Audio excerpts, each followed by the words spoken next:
When Adrian Wallace stepped out of the towering glass building that once carried his name, the icy wind hit him with a ruthlessness that matched the moment. Only weeks ago, that revolving door opened for him with the reverence reserved for kings. Today, security escorted him out with a cardboard box that held the last pieces of his empire. The world saw him as a fallen millionaire, a man who had it all and lost everything in a storm of betrayal and bad decisions. But he knew the truth was far more complicated. It wasn't just money he lost. It was identity, pride, and the illusion that he had been untouchable. Everything had changed, and it happened fast. Adrian walked aimlessly through the city, feeling like a ghost drifting between lives. People rushed by him, absorbed in their own worlds, unaware that the man next to them had once owned the tallest building on the block. No one recognized him now. The tabloids had buried him under headlines like, "The Empire Collapses," and "Millionaire Turns to Dust." His business partners had abandoned him the moment the company fell. Investors demanded compensation. Banks froze his accounts. Even the penthouse he lived in was no longer his. By sunset, Adrian found himself sitting on a park bench with the city lights flickering like stars too tired to shine. He placed the cardboard box beside him, staring at the items inside, a family photo from a life he barely remembered, his father's rusted watch, an award he once cared too much about, and the last letter his mother wrote before she passed. He felt empty. He felt forgotten. When night finally wrapped around the city, Adrian headed toward an old neighborhood on the outskirts, where he once lived before the world knew his name. The building stood worn and tired, its bricks chipped like broken memories. He hesitated before entering. The hallway smelled of old paint and cleaning chemicals. The floors glistened with freshly mopped streaks, and he remembered the janitor who used to greet him every morning when he was a boy. Mr. Thompson, a man who worked harder than anyone Adrian ever knew but always had a smile ready. Adrian hadn't seen him in years, not since he moved to the corporate world where suits and ties replaced sincerity. He knocked on the door at the end of the hallway, the one with peeling numbers. A moment later, the door opened, and a girl in her early 20s looked at him with wide brown eyes. She had an apron smeared with paint and a pencil tucked behind her ear. Adrian cleared his throat, unsure of how to speak. I'm looking for Mr. Thompson," he said. The girl's eyes softened, but a subtle sadness crept in. "I'm sorry. My father passed away last winter." Adrian felt a sharp sting in his chest. He lowered his gaze. "I didn't know. I'm so sorry." She nodded gently. "Everyone in the building loved him. He talked about you sometimes. Said you grew up well." Adrian nearly laughed. Not out of humor, but disbelief. If only Mr. Thompson knew how completely Adrian had fallen apart. The girl introduced herself as Lily Thompson and invited him inside. The small apartment still carried traces of the janitor's warmth, neatly organized cleaning supplies, a faded photo on the wall of Mr. Thompson smiling with a mop in hand, and a table covered with colorful sketches. "You're an artist?" Adrian asked. Lily shrugged with a shy smile. "Trying to be. Dad supported me. He said art was how I spoke to the world." Adrian studied the drawings. They were breathtaking. Landscapes made of emotion, portraits painted with truth. There was a strange comfort in them, a reminder that beauty existed even in brokenness. Lily noticed his exhaustion, the shadows under his eyes. "You look like you've had a long day." "It's been a long month," Adrian murmured. She offered him tea and sat across from him as he explained what happened. The bankruptcy, the betrayal, the loneliness, the feeling of watching his own life collapse in slow motion. He spoke quietly, afraid the words might break him again. But Lily didn't judge. She listened, and with every nod, every thoughtful question, something inside Adrian felt less heavy. When he finished, she said softly, "Your downfall doesn't define you. It only reveals what you'll rise into." He stared at her. No one had spoken to him like that in weeks.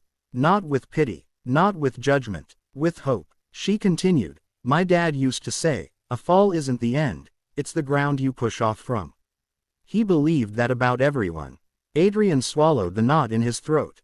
The old janitor had always been wiser than the executives Adrian once admired. That night, Lily let him sleep on the worn couch in the living room. He insisted he would find a hotel, but she simply said, "Sometimes people need a place to rest more than they need pride." For the first time in a long time, Adrian slept without the weight of the world crushing his chest.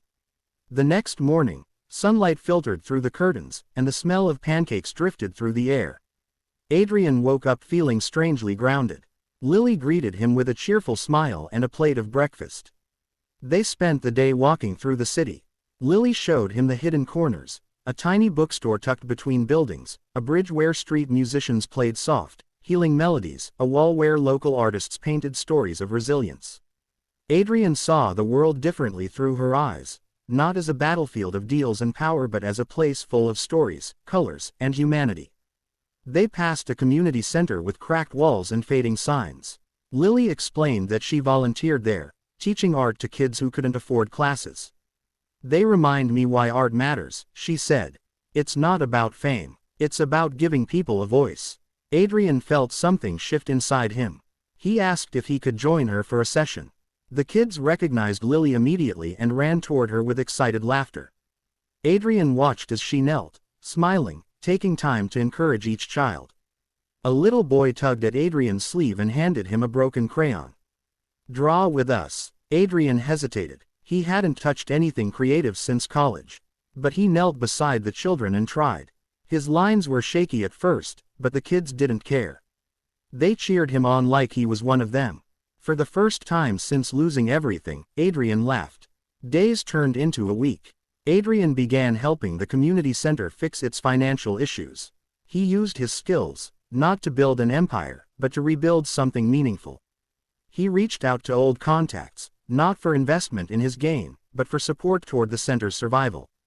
Word spread. Volunteers came. Donations grew. The building started to transform. Lily watched him with pride, though she never said it. She noticed how he was changing. Not the millionaire he once was, but a man rediscovering a purpose he never knew he needed. One afternoon, as Adrian was painting a wall with the children, Lily approached him with a troubled expression. "You know, you never told me why you came looking for my father that night." Adrian stopped. His heart tightened. He wiped his hands and faced her. "Because he once saved my life," he said quietly. "When I was a kid, success was the only thing my father cared about. He pushed me so hard that I broke down one day in the hallway.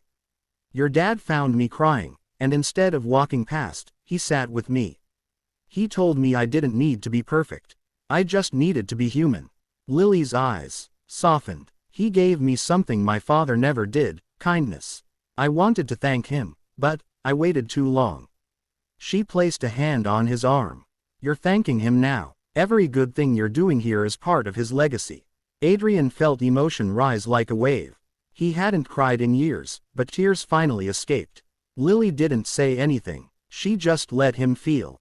That evening, they stood outside the community center watching the sunset.